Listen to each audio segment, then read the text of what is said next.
Story 1. Underneath Reality. When I was a kid, I had this recurring nightmare that always preceded the death of a loved one. It wasn't cue, but a premonition. I didn't know who was going to die, how they would die, or when. Only that it would be within the next few days to a week. I had the dream a few times before I figured out the link between the dream and the deaths. These were ordinary deaths.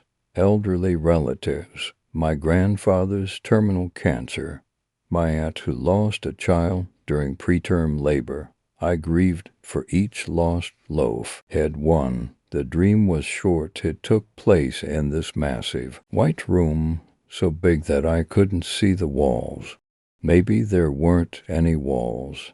It was like I was looking through a rip in reality, more like I was seeing behind the fabric of the reality we live in, seeing the machine that operates our universe.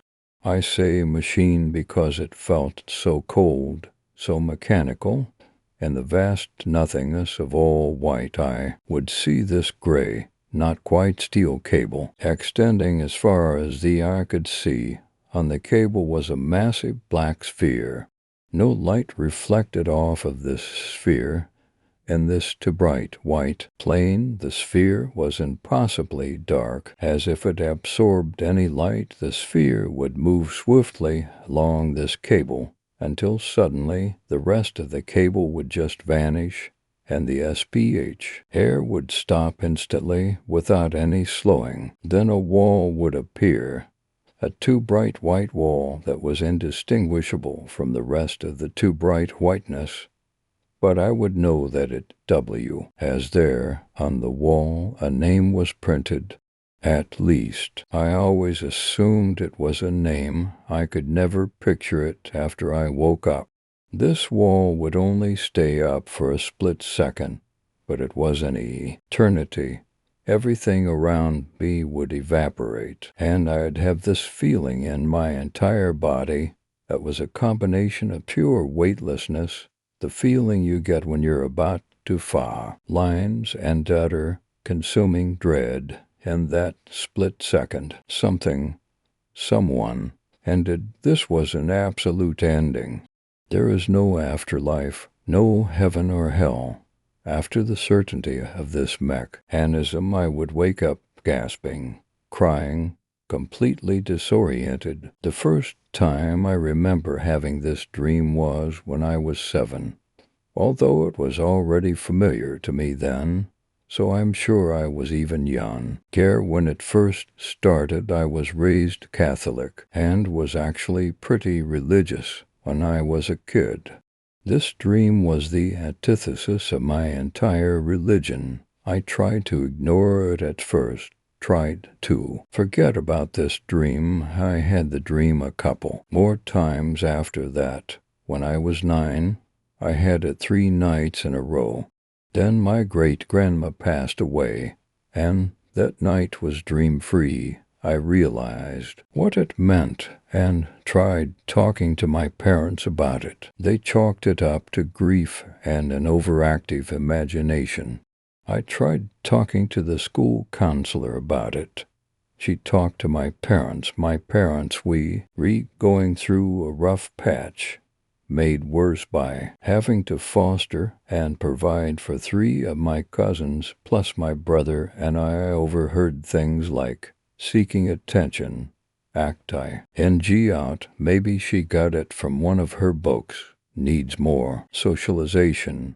I tried talking to our church's priest about it, too, who seemed very skeptical and just told me to have faith in God and pray more. After that, I learned my lesson and stopped talking about it. The dream came again when I was 10, and I guessed correctly that it was my grandfather, who had been ill for some time with terminal brain cancer. I convinced my dad that they should go see him that weekend. He lived a couple hours away from us with his wife. My grandpa passed the night after they arrived. I tried researching the dream, but unlike the movies, Neither our school library nor our public library had many books about premonitions, the afterlife aside from biblical texts, or anything supernatural. The Internet Washington isn't helpful either. This was in the 90s, and, not surprisingly, it's hard to come up with relevant results for something like big black ball precognitive dream death. I did take up dream interpretation as a hobby, and because of all the time I've spent digging into dream symbols, I'm pretty good at interpreting people's dreams. I had the dream again when I was one great-grandma, then again when I was 13. This time the dream started nightly on September 4th, 2001. By the next week, I was very paranoid and freaking my parents out, mostly because I kept urging them to be careful and telling them that I loved them approximately 100 times a day. They kept asking what was wrong, but I didn't think they'd believe me, so I didn't tell them. As September 11th, 2001 happened, and I didn't have the dream that night. I didn't lose anyone close to me in the attacks, but it was a tragedy felt by the whole nation. The next day, my mom asked me why I had been so weird all week, and all I told her was that I had a dream that I knew something bad was going to happen, but I didn't know who it was going to happen to or when. She didn't say anything after that, but I got the feeling that she believed me and was a little scared of it. I was just shy of my 14th birthday when the dream started coming again. I also had the flu and was running a fever, so I'm not sure if that affected me and made me a little delusional, but I spent about a week feeling like I wasn't sure if I was dreaming or not.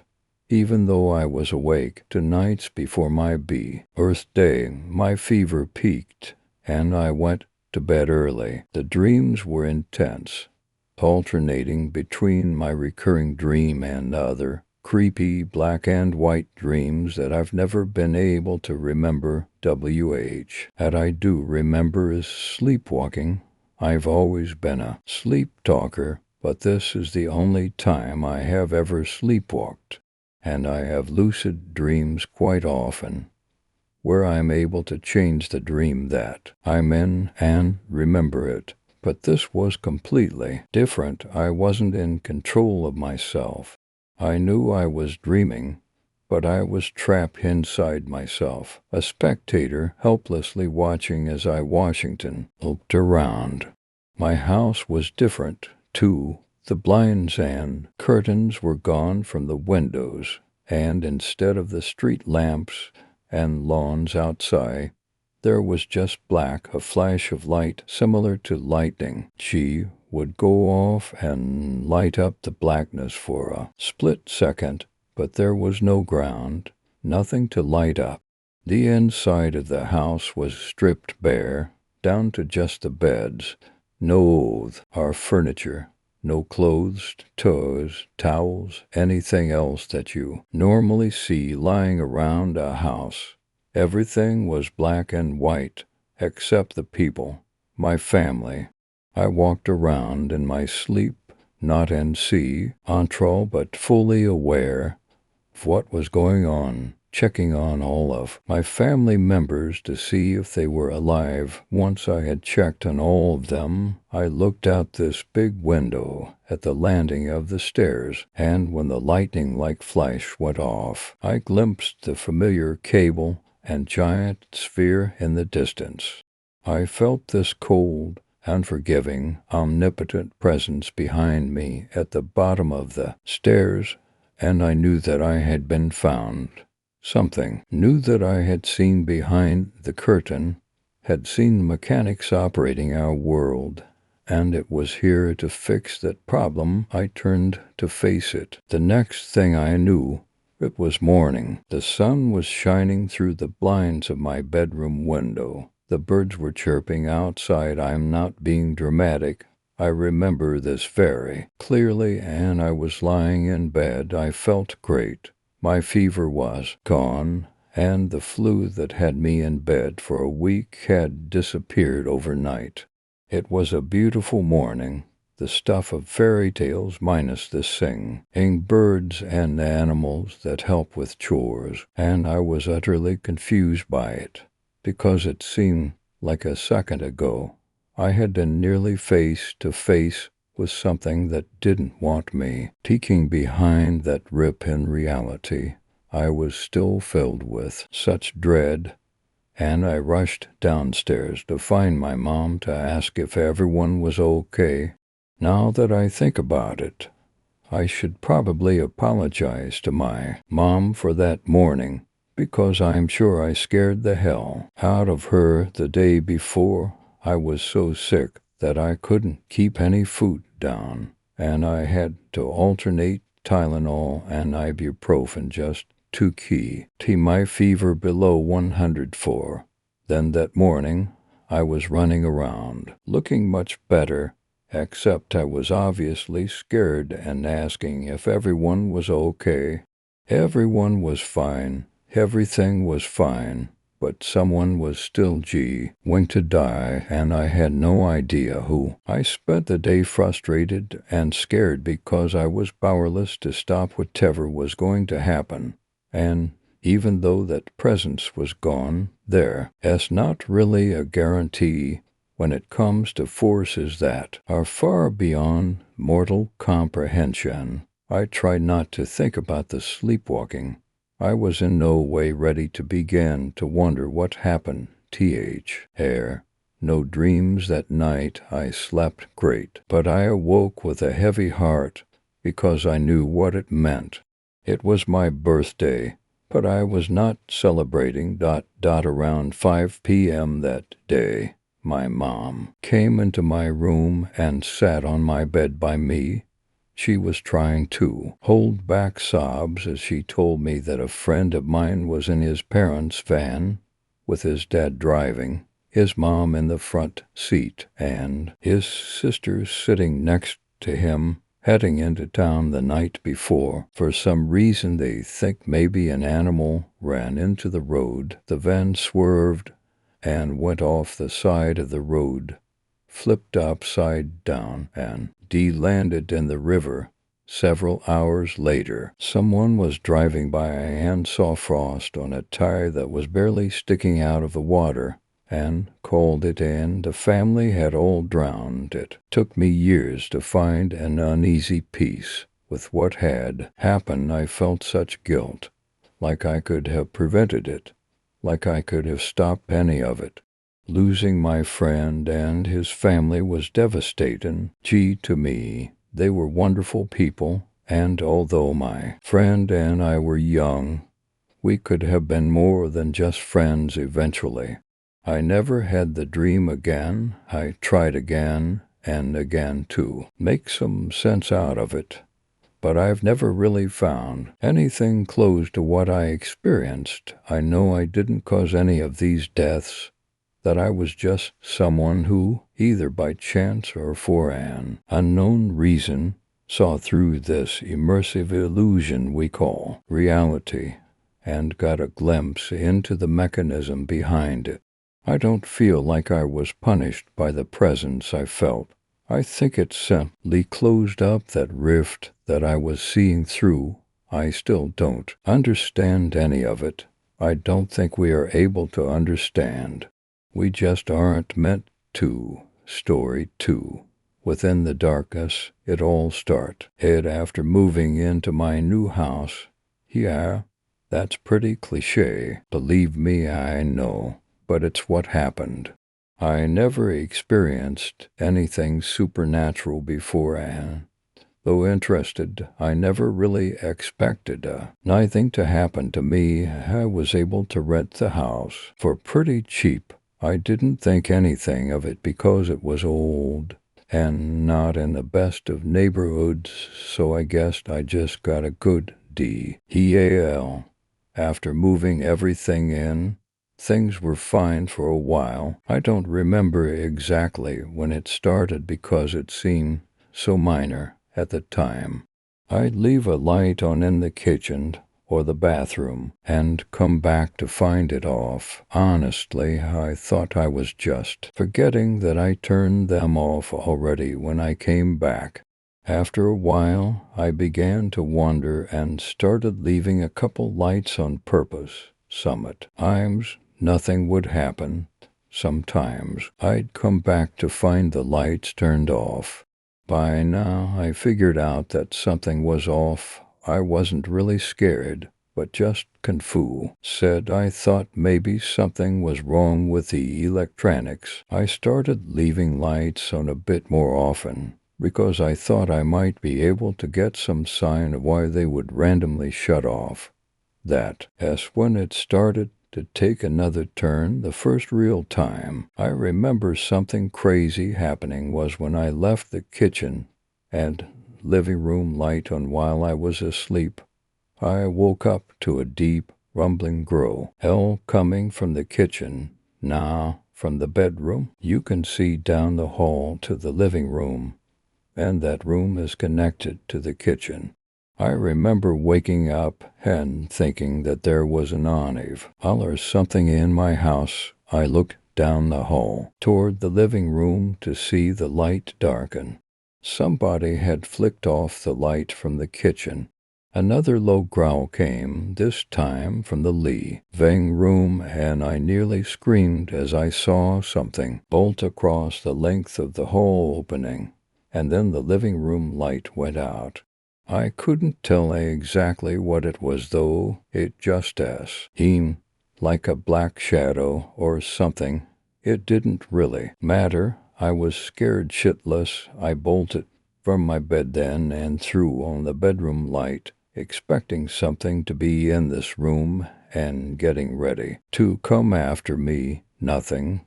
There wasn't anything in the room. I let out a low breath, and then I slowly moved down the hall into the living room.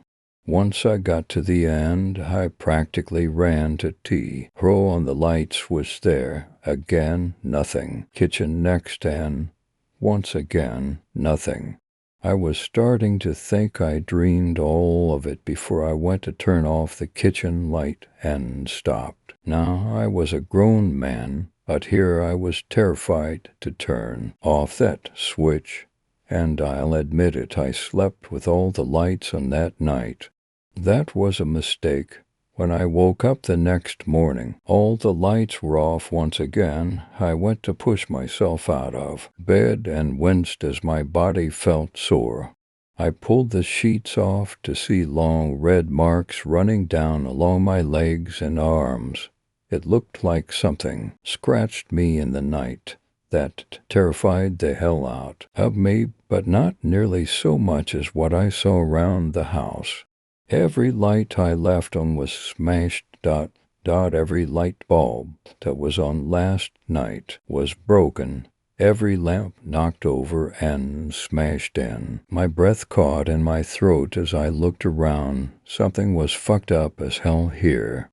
And something tried to, well, do something to me. I let in for work that day and went to immediately replace all the lights. I didn't know what to do then. I thought about leaving, and I know this probably sounds stupid, but this was my age. It was my first time away from my family, and this was my home. I couldn't give it up, so I stayed, even as it got worse.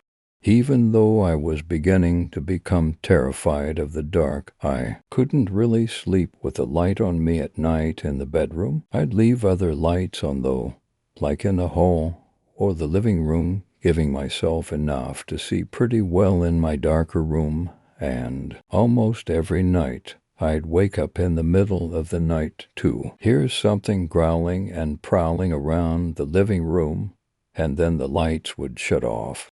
I didn't want to go look. I was terrified at the thought of being in the same room with whatever was in there. so I curled up in bed and prayed it never came in. One night, after this went on for a while, I bought a gun and tour, net on every light in the house. Then I sat down in the middle of the living room with my gun in my lap and a baseball bat sitting next to me. I waited.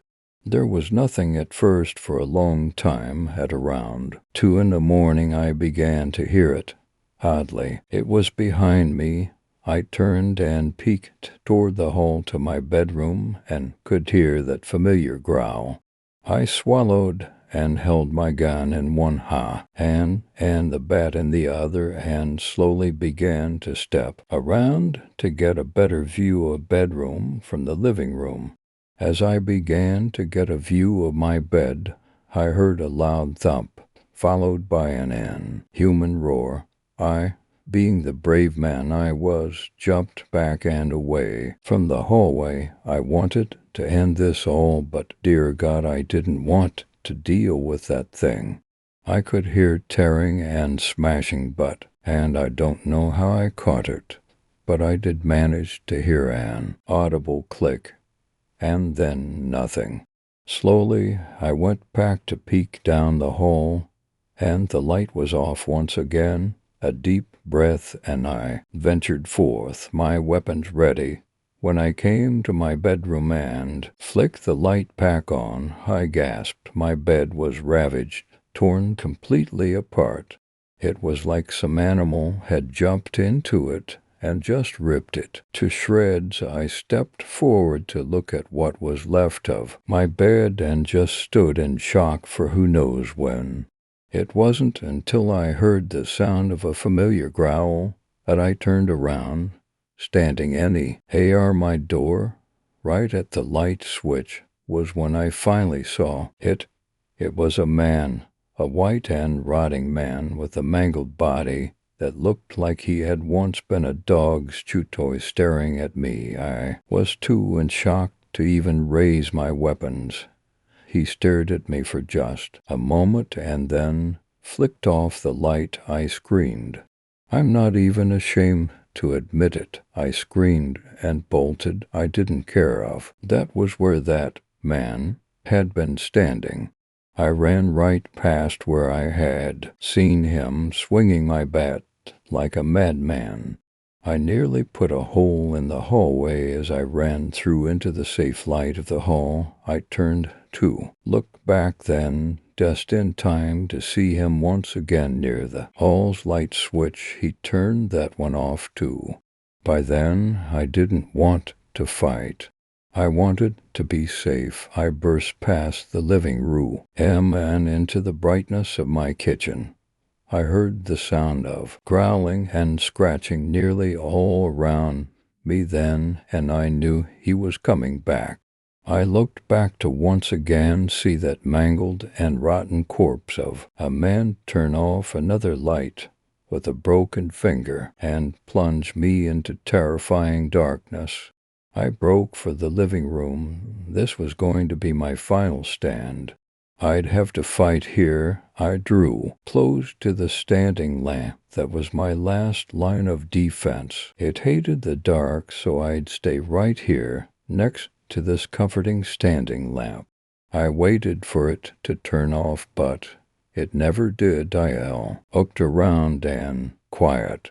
Nothing but quiet. I turned then to look at that saving grace of a lamp that refused to yield. I started to find myself laughing, a crazy but alive laugh, and I thought I'd finally be okay. I stepped closer, and I swear I almost hugged that lamp until I saw it.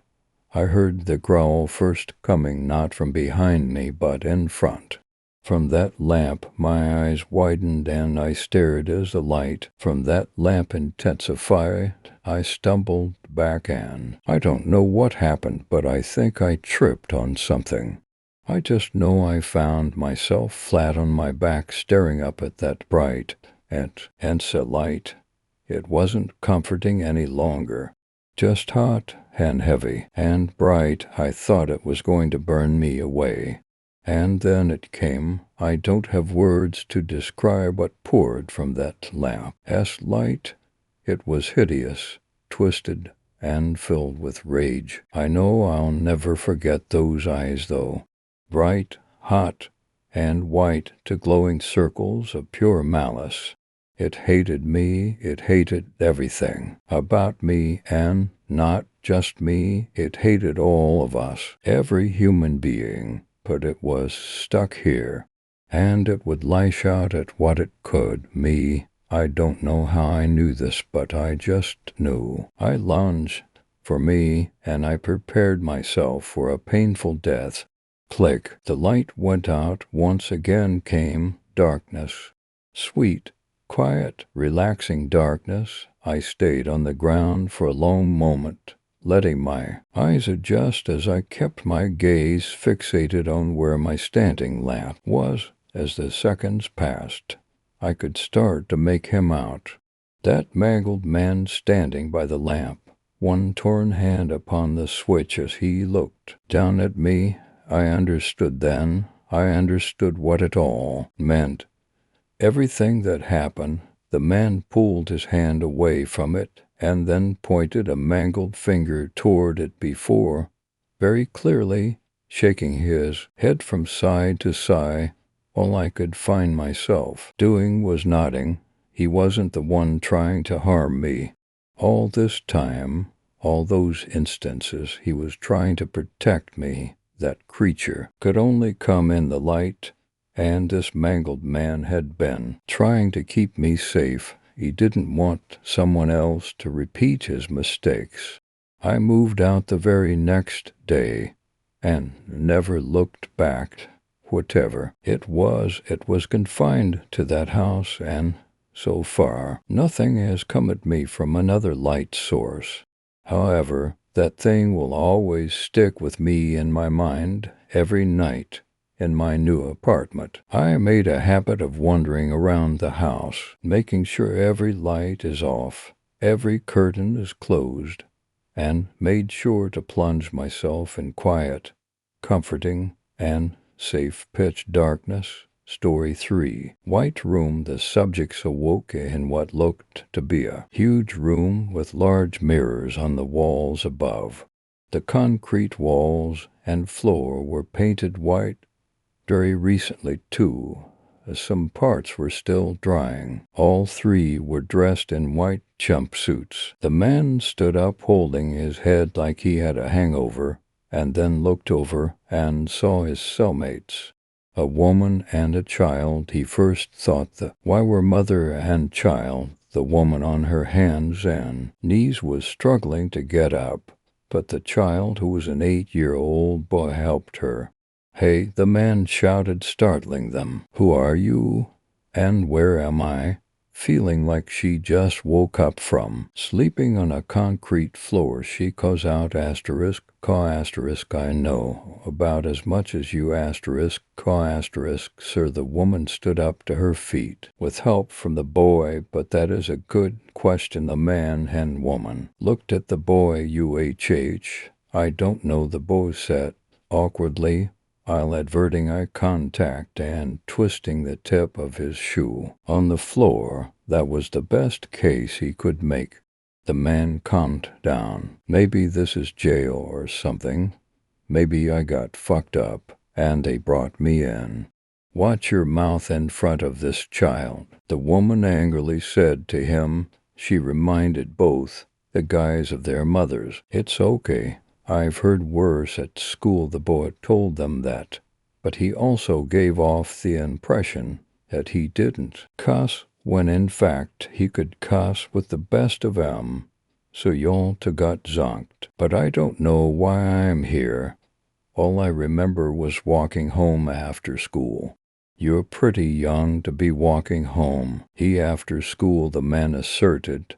Hey, I didn't get zonked, all right. I was at my job on a 12-hour shift. Last thing I remembered, the woman retorted, as the boy started laughing at her frustration. Suddenly the alerted group turned their heads to the loud sound, like deer catching wind of something.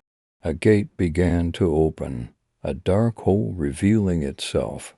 The opening was rather small, but Fur's thoughts were that maybe it's a way out. Maybe we could fit through there. We could get out and get.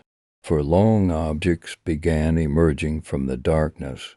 The objects looked like pointy bones with an edge on them, following them. A large limb reached out from the black hole. They weren't scared yet. They didn't understand what was happening, what was coming. For them, the young boy, who you will not know the name of, figures it out first. That was a hand with claws coming out of its 5 fingers. It had scales. The reptilian claw grabbed the side of the cage. Then another appeared and grabbed the other side. It pulled itself out of the dark hole and slumped to the ground. There was nothing they could do, their minds too busy racing with confusion and terror to realize what was about to happen to them. All they could do was stare at the thing in a state of what in God's name is that. It stood up straight on its raptor-like feet. From the distance of about 50 yards, half the distance of the big white cell, it looked like a big man holding about 10 machetes who'd been burnt to black. From about 20 yards, it was a monster out of your worst nightmares, standing still, with arms stretching out, twisting its head and neck about, like it had been stuck in that damned cramp hole for too long. Dark black and red scales covered its body. Its head hung at its shoulders, its mouth no wider than a human's, filled with sharp teeth, its arms lowering to its sides, its long claws clanging together. Then the creature's glowing red eyes met the group's, frozen in absolute fear. Not a sound made, not a muscle moved, as the 3 stood still like statues, unable to make their bodies do anything. Their bodies knew better. They could feel themselves being pierced by its gaze. Those red eyes stared into them with absolute joy. Joy for what it's about to do to them. The boy was frightened, holding to the women like he did with his mother when he was smaller. He was one of those kids that wiped his mom's kisses off his face because he believed he was too old for such things. She wrapped her arms around him, protecting him. Of the 3, the man was an atheist. He always said, "Of God I'll believe it when I see it." In that short moment of dead silence, converting to him would have been easy. He was sure that he was being stared down by a demon that just crawled out of hell right before his eyes. The woman was thinking that. Oh God, the creature lunges towards them, screaming at them loud with a deep guttural screeching. It's coming for them, moving at an inhuman speed. Their eyes couldn't track it if it hadn't been belining straight for them. 50 RDS of space was gone in the blank of an eye. The monster's bloodthirst hadn't been quenched in such a long time, and it wanted to kill them so badly. In a futile move, the man pushed the woman and boy in front of him. He turned around and began to run, screaming and crying harder than the woman and child. His mind overflowed with "this isn't happening," so much so it was pouring from his mouth. "This isn't happening, this isn't happening. Not me." The 2 on the ground were helpless, holding each other tight as they closed their eyes and waited. At the moment they waited or didn't come. Not yet. Her eyes opened for a glimpse, but nothing was there. A moment of relief was met with another terrible silence. She turned her head. She looked and saw, 10 feet away, the man was just standing there, but no, he wasn't standing. His feet were not touching the ground. Her eyes honed in on the face above the man's head. That face, it looked like a big smile, no skin or lips around the mouth, just exposed sharp teeth. It was holding him up effortlessly with one clawed hand, but there was no blood. The man was shaking uncontrollably, staring into his eyes. She could hear him whispering, "God help me. Someone save me." The devil's free hand rose up slowly as the man's eyes followed, scraping its claws together, making the la-ast sound he'll ever hear. "God was all she heard as she closed her eyes tighter than before, right as its hand swiped across. She felt blood raining down on her head, and her eyes came open again, the same sight as before, but this time there was no head, just blood spewing from where it used to be. What was left of the neck was sticking up, puking out filth with a little white sharp piece of neck, bone poking out, separating the flow and spraying it everywhere like a sprinkler. What she didn't see was his head splitting like a watermelon, becoming a red stain in its hand. The creature slung the corpse away after its amusement had faded. She didn't close her eyes again. She knew she had to do something, but there was nothing she could do. She stood up. The kid was scared to death and wouldn't let her go. She pushed him away and yelled at him and she was cut off. The boy reminded her of her little brother. She was very protective of him. In this situation, she acted out of instinct. In her mind, she was going to distract the creature so the boy could run away. Maybe he could jump in that hole and escape. But the creature, in a movement so swift that not even the boa could have warned her in time, penetrated her through the nape of her neck and out through her throat with the tip of its sharp finger and a come-over-here gesture. Solid red trickles raced down the chest of her white jumpsuit. Her lips moved one more time. Run. The nail pulled from her throat, and the full set came back with such a force her body was turned into. The boy initially saw just a cloud of red, dissipating. What was left wasn't even a body anymore. The boy didn't have a semblance or a single hope of fathoming the horror in front of him. His body went into autopilot, getting up and running as fast as he could. But even if he did survive this, he would never get over something like this. For sure, his well-being was forever lost after this. But the thing did not chase him. The boy hit the corner opposite of the gate where the monster came from, his back to the corner, looking right at it. It didn't move. The creature came blood and bloody chunks from its knives and started walking back to the gate, the small cage still open. The creature stepped in. The boy did not take his eyes off of it. It turned and looked back at the boy. 100 yards on the other side of the cell. The boy saw the red eyes. He covered his eyes. The gate closed. The boy's name was Zoc. Zoc was a good kid. He wanted to play baseball, but his mom wouldn't let him start until his grades came up. He didn't know why he was here. The very last thing he remembered was walking home from school because he lived just a few blocks away. He heard the gates close. He didn't move at all. He stayed put. Nothing happened. He was waiting for someone to come. Maybe his mother and father will come find him. Hours went by, though it was much longer to him. He finally stands up, shaking because his nerves are no longer stable. He walks with his eyes locked on the gate. He can't even begin to gather his thoughts, let alone wander on a way out. But something caught his eye. He focused as far as he could tell.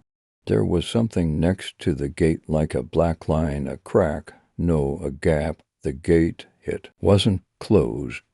In that moment, he didn't feel anything. He didn't feel the puncturing of his flesh. He didn't feel his spinal cord sever. He didn't even feel his insides turn into something you'd see in a blender ad. His body was in shock, overwhelmed with processing pain. Just a little movement was left in his neck. He could only look around aimlessly, no understanding of what has happened to him, until he looked down. In his blurring vision he saw for long white things that looked like dinosaur teeth, covered in red. 2 of them had grazed his sides, while to where going through him bloody tit in his throat. He choked on it, coughing up what little life was left in his young body. The claws redacted, and the boar fell lifeless like a rag doll.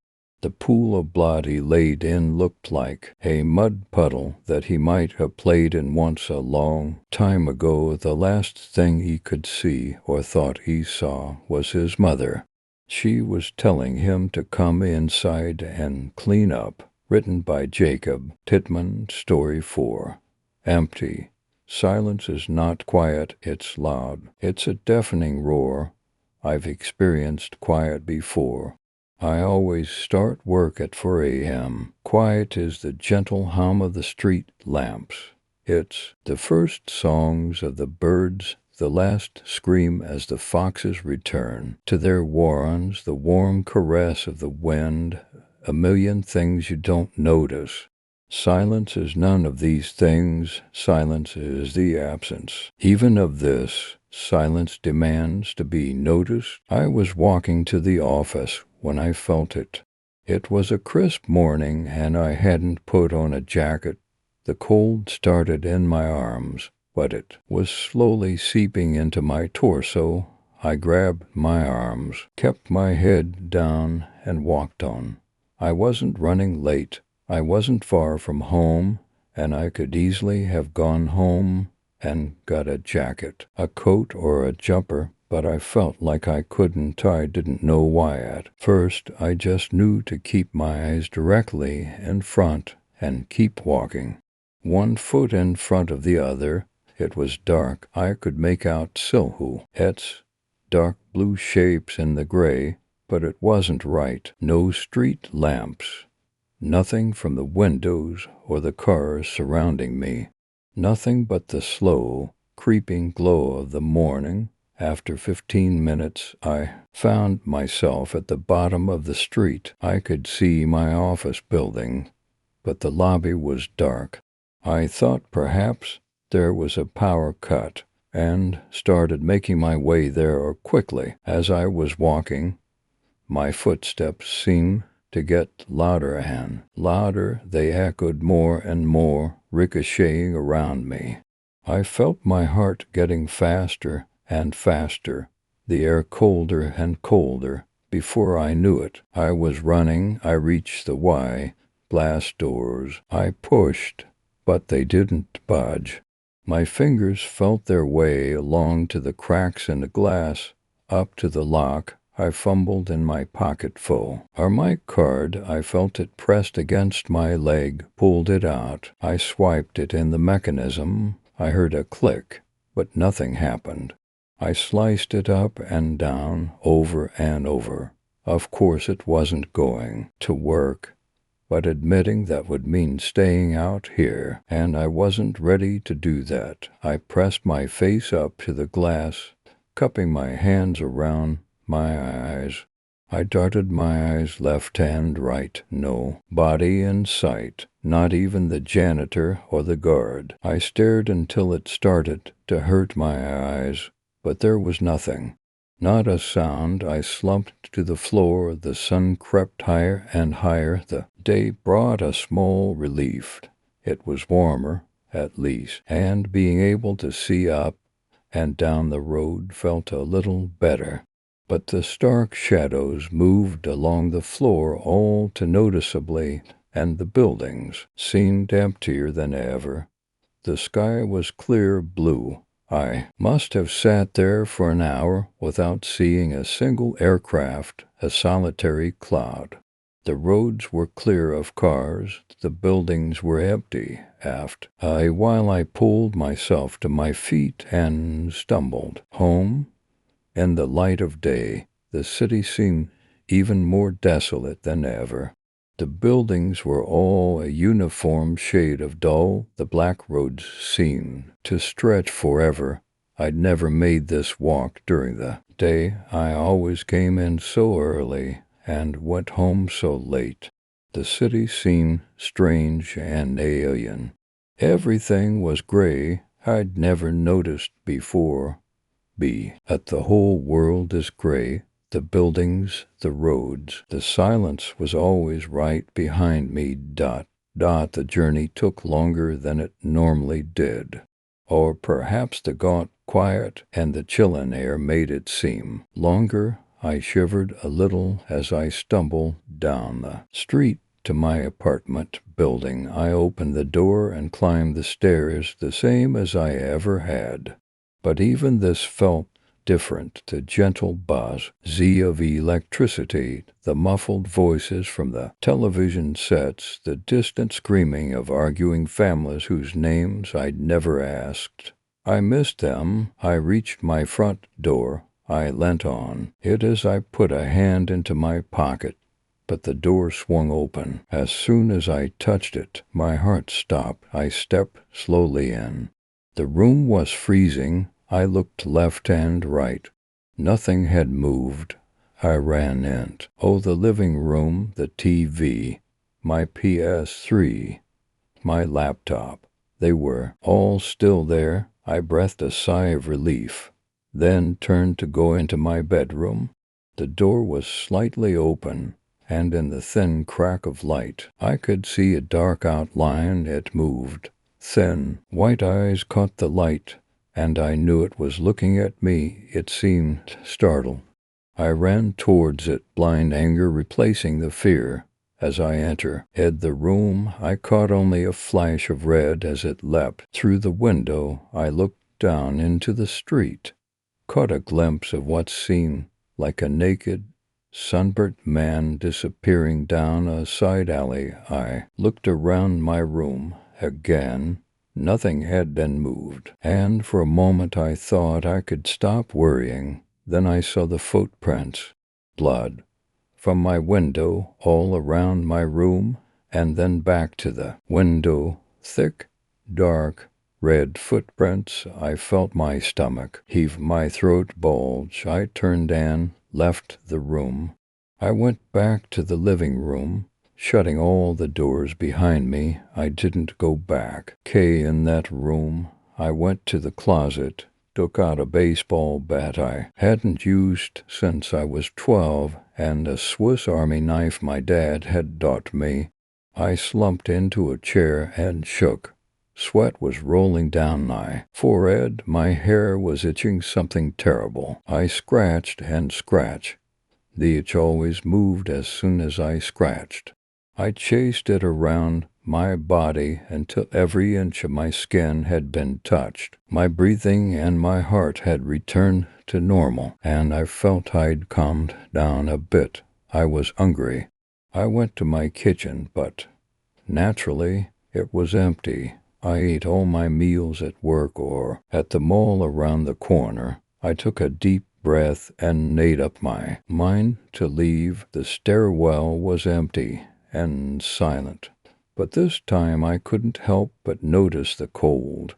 My heart was a machine gun. I found myself running down each flight, stopping and peering at every corner. Eventually I reached the street. I stopped to catch my breath and scratch my arms, which were itching again. I stepped out into the road and walked towards the small store that was just round the corner. I forced myself to look down the alley the intruder had ran down. There was a small amount of blood leading that way, but nothing like the footprints in my room. I kept walking, but just as I looked up, I saw him. He was darting across the road a few hundred feet away from me. I ran after him, my fingers locking round the bat. I caught a glimpse in the corner of my eye the other way this time. There was more than one. I just ran, kept going down the road and tried to ignore them. They were coming towards me. I ran and ran until I came straight into the door of the store. It wouldn't open, naturally, but I smashed the glass with my bat without thinking. I stepped through and made my way to the snacks. I was so hungry I couldn't wait for anything to cook. I opened up a packet of Doritos. Inside was a fine, white dust. I poured it out and opened another, the same. I ripped packets and packets of chips, cookies, and candy bars from the shelves, but they were all the same, nothing inside but dust. My insides were twisting themselves into knots from the hunger. I found myself coffee, doubling over on the floor. My head was spinning. What the fuck was going on? Where was everybody? I coughed and choked until I spat up blood. My skin was itching all over. I scratched and scratched until my nails felt thick with my own skin. I stopped, knelt on the floor, and stared down. My breathing returned to normal. My heart slowed down until all I could hear was the silence and a scratching nose. I stopped, listening incredulously. It was the first sound I'd heard all day that I didn't make myself. I crawled toward the noise. It was coming from the other side of the store, but I tried to stay low and quiet. As I got closer, I could make out a throaty, wheezing breath as well. I came around the corner onto the aisle adjacent to the sound and saw footprints, blood like the ones in my bedroom. Suddenly the scratching stopped. I looked up towards the sound of breathing. I rose to my feet, clutching my bat tighter than ever. Suddenly, I saw someone run towards the door. I chased after them, got a good look as they crashed out into the street. They weren't human, not quite. The body was the same, but there was no ski, and just muscle and blood everywhere, dripping from the fingertips, pooling on the floor. The figure stopped just outside and looked back at me. I could see the round, bulbous eyes and their red cavities. There were no eyelids. I took a step forward and it stepped back, shaking its head. I took another step, and it turned and bolted away from me. I walked out into the street, but I couldn't see it anywhere, just endless, silent emptiness. I dropped to the floor. The sun was high above me. I don't know how long I sat there. Nothing moved. The sun crept along the sky. The shadows swung along the floor. I kept scratching at my arms. I didn't even notice them bleeding. As the sky grew darker, it got colder and colder, but I didn't feel like moving at some point. I must have fallen asleep because suddenly the sky was the dull orange of early morning. I shivered, sat up, and looked out into the inky darkness. Over the street, I saw them, a line of humanoid figures, hair round and blinking eyes staring. My heart jumped into my mouth. I sat and stared back, scratching an itch on my wrist. They weren't moving. Nothing was moving. It was cold, but I was sweating. My entire body was itching. I looked down at my body. My clothes were red from my own blood. I ripped them off. When I looked up, they were still there, but one of them was walking towards me. As it got closer, I could see it more clearly. It was like the other one, all muscle and bone and blood, like a biology class illustration. It stopped a few yards away and stood still, staring at me like before. I was too scared to move. I was cold and itching more than ever. I barely even noticed I was naked. I just kept scratching all over my skin. When the itching stopped, I'd be able to stop moving. Then maybe they'd leave me alone. I was tearing into myself, ripping bits off. It was painful, but it was a good pain. It set me free. Story 5, The Raccoon. My faith. Our once told me when I was little that the easiest way to trap a raccoon was to put a shiny object in a Pringles can. At first it puzzled me. How would that trap a coon? Honestly, I was too young to understand, but he explained to me raccoons are extremely attracted to shiny objects. When a raccoon spots a shiny object, their immediate response is to examine it. If said object was in a Pringles can, the raccoon would stick its paws into the long can and grab the object. However, when the raccoon would try to pull the shiny object out of the can, it would get its paws stuck. There was no way to pull both its paws and the object out, and the raccoon wasn't clever enough to find another way, so it would just remain stuck. It could just let go of the object and pull its paws free. However, the raccoon was so attracted to the object that it could not let it go. It would just sit there for hours or even days. Eventually a hunter would come around and kill the damn thing. The most puzzling thing is the raccoon would not let go, even to save its own life. While a very irrelevant and weird fact my father told me, it still did teach me a lesson of attachment. A lesson I obviously needed to learn again. It was the summer between 9th and 10th grade. My father was drunk again, and my mother was pissed at me. I failed science class, a class one always hated, and why mother refused to send me to summer school because it cost too much. She chewed me out for an hour straight before I stormed out the back door into the back field.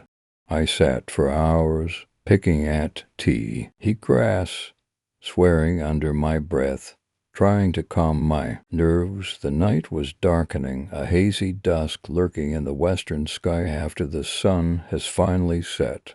In the middle of nowhere with no street lights and few cars, it gets very dark at night. As the night drew on, it began to grow darker.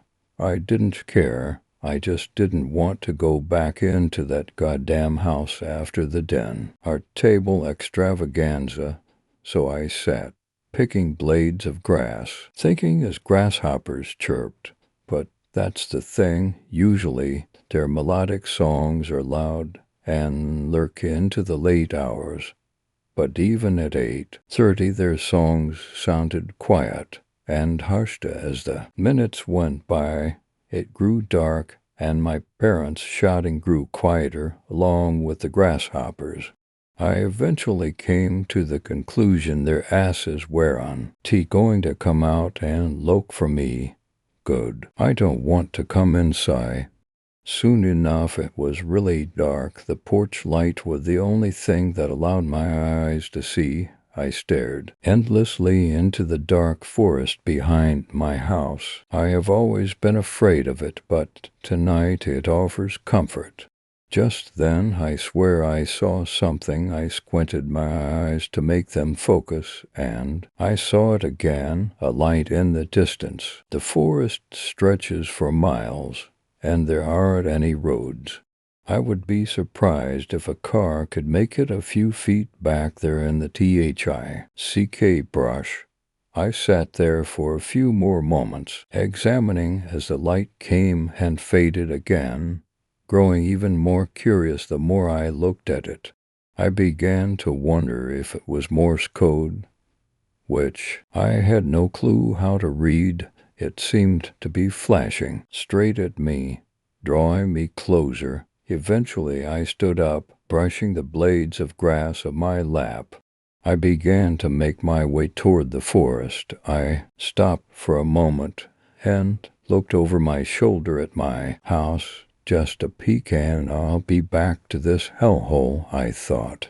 I continued to walk. I reached the forest stepping over broken branches and avoiding thorn bushes. As I got closer to the light, it seemed to get farther away. Somebody must be playing a game with me, I thought. Maybe they were cute teenage boys. Probably not. As I followed it, it continued to draw farther away. Something occurred to me. Maybe I shouldn't be back here. I turned to see the porch light of my house flickering. A chill ran down my spine. But something kept me from returning home. Curiosity, or was it something else? As I walked, the light seemed to stop moving away. I picked up my pace. As I got closer, it disappeared completely. Odd. Crash. I flipped around to see a huge tree laying flat on the ground behind me. Another crash. I flipped back around to see another. Just then I felt like I heard a voice. "Hello?" I called quietly. It came again, more audible this time. "We caught you." "What?" I jumped over the tree, but another fell before me again, nearly hitting me this time. The voice came again, more harsh, more threatening. "We caught you." Caught me doing what? But then it hit me. They caught me, as in they trapped me, they captured me. I thought of the raccoon, and it occurred to me that the very thing that brought me here was a shiny object. The forest is calling. "Little girl." The voice turned into many voices, speaking in a sing-song tone.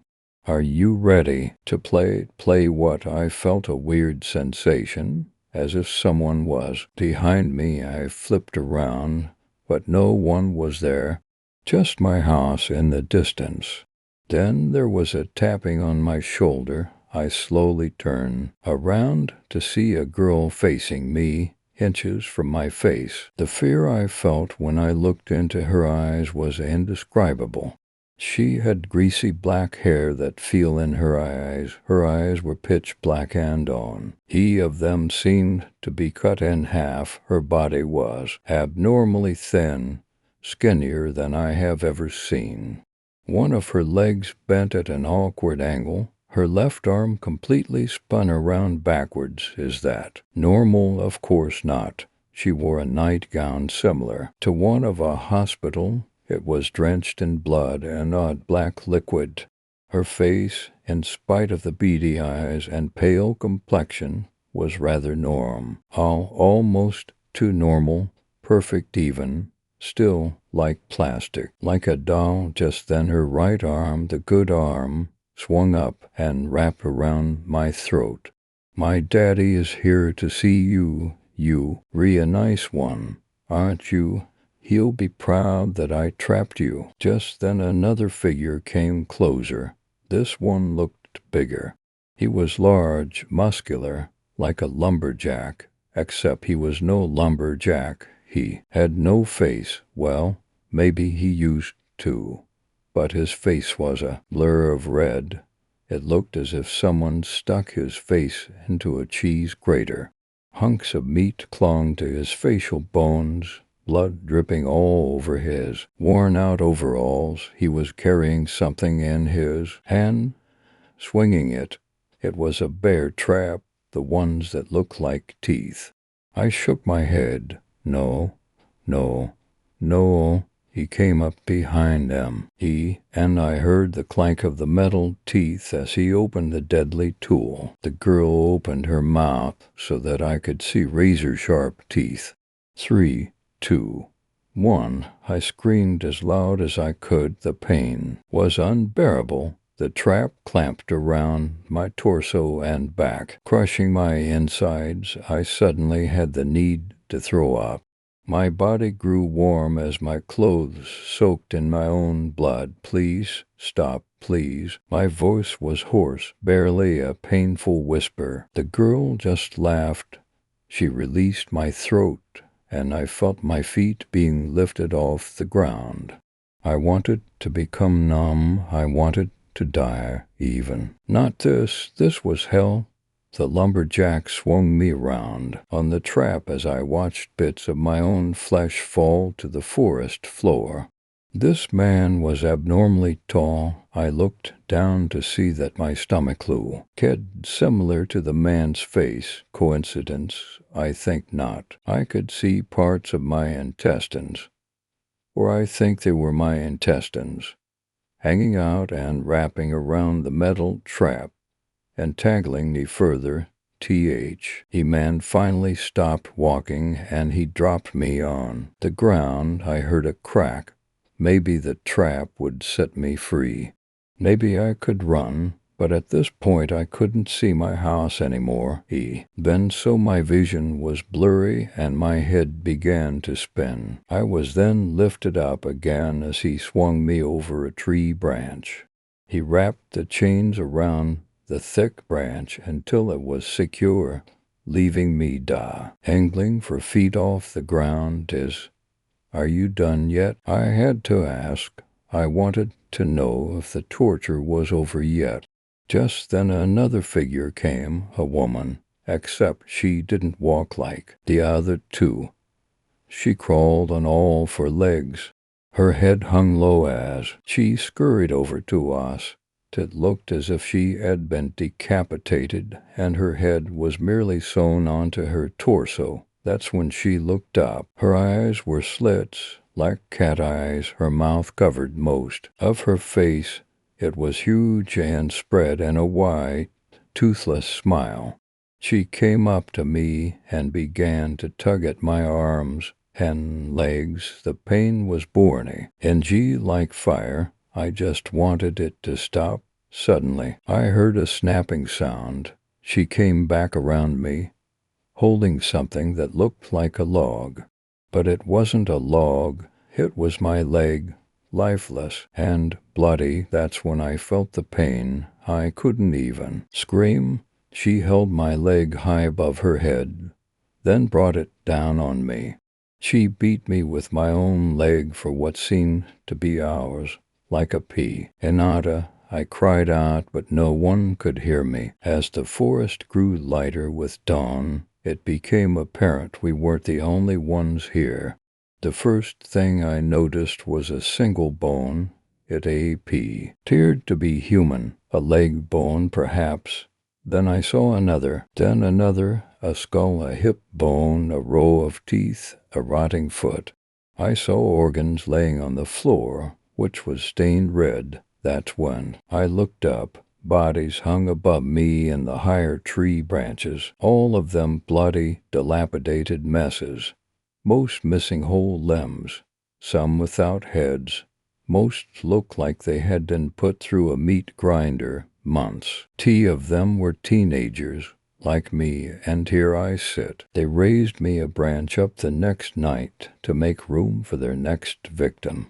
I watched them beat her brutally, even eat parts off of her will. She was still alive, and she looked up at me with the most pain in her eyes I have ever seen, but I couldn't do a thing about it. Later that night I died. The last thing I heard was her pa. In false screams, I couldn't help her. We were just two girls who were attracted to shiny objects, two girls who fell for a simple trap. And I tell this as a word of warning. Some of the most attractive things in life can be deadly, and trust me, it isn't any fun being the raccoon. Story 6, Capital Punishment. You may recall back in June of 2021 how the first live televised execution of a death row inmate had gone off without a hitch. It was one of the most anticipated TV airings in recent, and I suppose even in distant memory, the months leading up to the eve. ENT had been filled with controversy. There were clashes between protesters and supporters. The protesters stated that the general public, especially children, should not be subjected to such barbarism.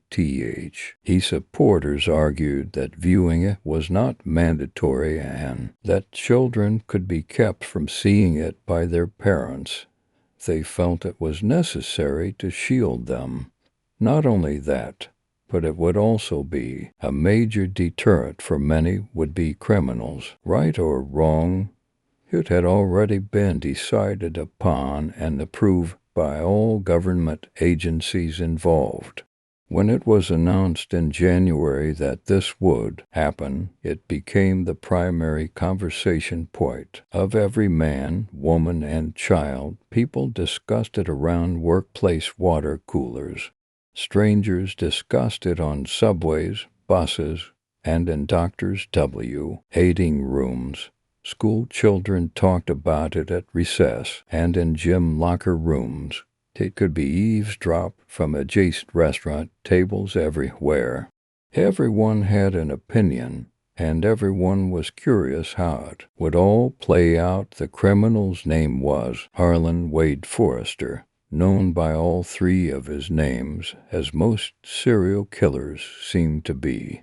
However, before his capture, the public knew him as the Red Baron Killer because he'd left each victim with a neatly carved Maltese cross in the small of their back. He was the epitome of a vile human being. In the 3 years leading up to his capture, he'd managed to kidnap and murder 23 people, mostly teenage girls, but with occasional adult men and women thrown in for good measure. He had always left their corpses out in the open pose in the most ordinary situations. For example, one of his victims was found early in the morning when the sun rose, sitting on a park bench with her hand resting palm up on her lap. The hand was filled with bird seed and pigeons flapped about and ate from her palm. Another was discovered late at night riding in an L-train car in Chicago, leaning against the window, as if looking out at passing scenery. She had earbud headphones in place and an MP3 player still blasting away, and so it was with each of his victims. One found behind the wheel of a car in a Kmart parking lot. One relaxing in a lawn chair on her back patio with sunglasses and a drink with a little umbrella in it. All were fully clothed. All appeared perfectly fine and normal until approach. The incidents H-1 taken place throughout 9 states in the Midwest. As the body count rose, so did the panic level. News story after news story surfaced with seemingly no end. It became rare to see teenage girls out alone. They began doing everything in groups. Pairs at a minimum. People only stayed out late into the night if they absolutely had to. Many would not go out after dark at all. If someone was found sleeping or resting motionless in public, they were approached with great caution as the next possible RBK victim. There was a collective sigh of relief in big cities and small, too. Ones alike on the day it was announced that he'd been captured. Relief swept over the population, and things returned to a sense of normalcy. Folks went about their lives without having to keep that magma, and in the back of their minds, Harlan Forrester's trial gripped the nation. He was without question the most hated man in America, and if you asked anyone you met, they'd tell you that why couldn't wait to see him pay for what he'd done. It just so happened that they would get their wish. The court proceedings were highly publicized, and not a day passed that local and national news channels did not update the trial's progress. The FCC had already been searching for a case to use as a precedent, but there were 2 main factors that led to Harlan's case being chosen as the first for televised execution. 1. He was guilty beyond the shadow of a doubt. After all the DNA and fingerprint Evidence was collected and presented. He had confessed to all of he killings and even divulged to that had not yet been discovered. There was no way the FCC was going to allow a criminal to be executed on live TV if there was even a minuscule chance that he was innocent, too. Everyone wanted him dead. As mentioned previously, the public's opinion of Harlan was on par with Charles Manson or Adolf Hitler. If the FCC was ever going to act, now was the time. It was a perfect storm. The trial reached its completion in December 2020, and Harlan was sentenced to death by lethal injection. The execution was immediately scheduled for Monday, June 21st, 2021 to 6 p.m. This brevity in the legal process was almost unheard of, but special circumstances were encountered due to the nature of the case and to keep public interest heightened for the impending NG broadcast. On the day of Harlan's execution, the entire country and many other parts of the world came to a virtual standstill. People took the day off to prepare their homes for viewing parties. Those who did have to work that day made sure television sets in break rooms and conference rooms were capable of picking up the network that had won the bidding war for the broadcast. As 6 p.m. approached, there were fewer and fewer cars on the road until finally almost every metropolitan area in the nation resembled a post-apocalyptic wasteland. Time stood still, and we all watched, riveted to our TV sets and devices. It would come to be known as one of those defining moments that people would never forget. They would always remember where they were and who they were with when they watched it happen. Story 7. A change in seasons. It had started in the farthest corner of my apartment. First as only the slightest hint of coppery red before oozing from the ceiling and down the wall. I stumbled towards it, tripping over a laundry hamper and knocking it to the floor. It was funny looking, really, against the yellowing wallpaper. It looked almost like a rookie's graffiti, still fresh and drying. I lifted a hand to touch it, but thought better of it. Up this close, the stench was overwhelming, like when the 6C logs and you pull out the stopper to find an enormous glob of hair. A smell mixed between bile and ammonia. A nauseous wave swept over me, attempting to pull up last week's dinner. In a panic, I ran to the window and was alarmed when it wouldn't open. Furiously, I scrambled to unlatch the lock and rattled it up for the first time in years. As I swallowed the tastiest air I've ever had, I could only think, at least I know where the smell is coming from now. 1 month ago had been a party for me. I'd gotten home early from my job mopping floors at a hospital and had even had time to pick up a pizza on the way back. Now, I don't live in the best of areas, I'll admit, and whenever I pull into the unpainted parking space of my building, I always get that feeling that something might happen that day. The apartment's at least 200 years old, and it shows. From the chipped red bricks to the way it tilts slightly towards the top, the queen gives a sense of both unreliability and experience, and I'm sure it's experienced a lot.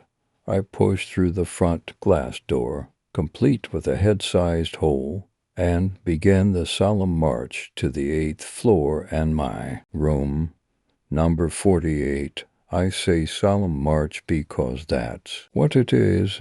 I don't want to see or talk to anyone here, and that's best done by staring at the floor as I walk, my face suitable. The first person I come across seems to have the same idea. He's wearing cheap plaid over a greasy t-shirt and doesn't even look my way as he slips into number 9, the Queen's Nightly Broth. If I'm not mistaken. The Queen's a classy place. I cross up the stairs past a room that has smelled heavily of curry since I moved here. The same screaming rock music playing like a theme song. The door is up. In and I see a huddle of kids shooting up heroin or cocaine or maybe even bleach mixed with water. Who cares? I certainly don't. The walls up here are covered with what could either be mud or human excrement, and I try my best to guide the bulky pizza box up the stairs without touching anything. I see old man Taylor wobbling up the steps ahead of me. He's got his veteran's cap on again, and he's humming some sort of oldie under his breath. I feel bad for him. I really do. It's hard to watch as his arms shake each time he releases the railing to climb up another step, his legs moving slowly with arthritis. Luckily, I'm on my floor now, so I won't have to wait 30 minutes before getting to my room. You having a party tonight? Boy, his voice is raspy from smoking and muddled from time. I turn to have a look at him, hooking the box under my arm. Every night's a party, I remark, failing to come up with anything better. Why, what are you doing tonight? Noting I just want to say hello. No one says hello, and more. I smile to him and nod, thinking about how cold the pizza must be getting. He smiles back, a toothless thing before returning to his journey upward as I jingle the keys into my door's lock. Inside, I smile when I see the pile of DVDs on the coffee table, the humming fridge with various appointments and magnets stuck to it, and the window overlooking the sleeping town. I'd survived another day. I'd throw the pizza down on the side of my mildew-streaked couch and turn on the TV. The television is older than Christ and doesn't have cable, but none of that matters. I put in my favorite television series, that 70s show, and begin the party with my best and only friends, asterisk, asterisk, asterisk, asterisk, asterisk, asterisk. My parents came for a visit 3 weeks later. The first thing they said when they walked in wasn't about how messy the room was. It wasn't about how I hadn't called them since last Christmas or how they thought I could do better than this dump. They complained about the smell. I blushed and pointed at the sink full to the brim with soapy water and old dishes, but they were sure that wasn't it. It smells like something died in here, they said. I fought back the urge to reply, my hopes and dreams. Honestly, I couldn't smell anything. Needless to say, they didn't stay long, and I was alone again. That night, lying in bed, I began yearning for the past. I vividly lived through my childhood for what must have been the 8th time. I saw all the mistakes I had made and all the chances I never took. I saw her again, standing by the pool, waiting for me, but I'd never show up. I had told myself it was because I hadn't wanted to get my hair wet at the time. Nah. It felt like self-sabotage, and I investigated every what-if scenario that could have happened if I'd gone. There was a sudden crash above my bed, as if a television or even a small bookcase had been kicked over. I was jolted out of my self-pity and back into reality. The crash was followed by a much smaller thump that was somehow more startling than the first. That old man lived above me, of course. He might have fallen over for all I knew, and yet I did nothing. It all went downhill from there. Asterisk, asterisk, asterisk, asterisk, asterisk, asterisk. The next night I was haunted by what was the unmistakable sound of dripping. It was hard to hear, impossible during the day, but at night, when everything was quiet, that excruciating sound would begin, like the ticking of a clock, getting louder and louder, never missing a beat. And vision a puddle of blackness being filled by an unnatural cloud within. My loved ones were drowning. I would turn to my static-strewn friends, but still the dripping continued, taking bits of sanity with every drop. And the smell, that horrible yellow smell, like a portal into hell, had been opened. I was reminded of when I found my parakeet trapped behind the couch as a ch-illed, its rotting flesh and fecal fumes leaping off its carcass. I had cried for my parents then as I did now. But what could they do? I was enveloped in this travesty, and I had shut them out of my life. Desperately, I searched my prison for the source of this evil. I pushed through all the toxins under the sink, scattered the mothballs under my bed, and checked the vents for dead creatures.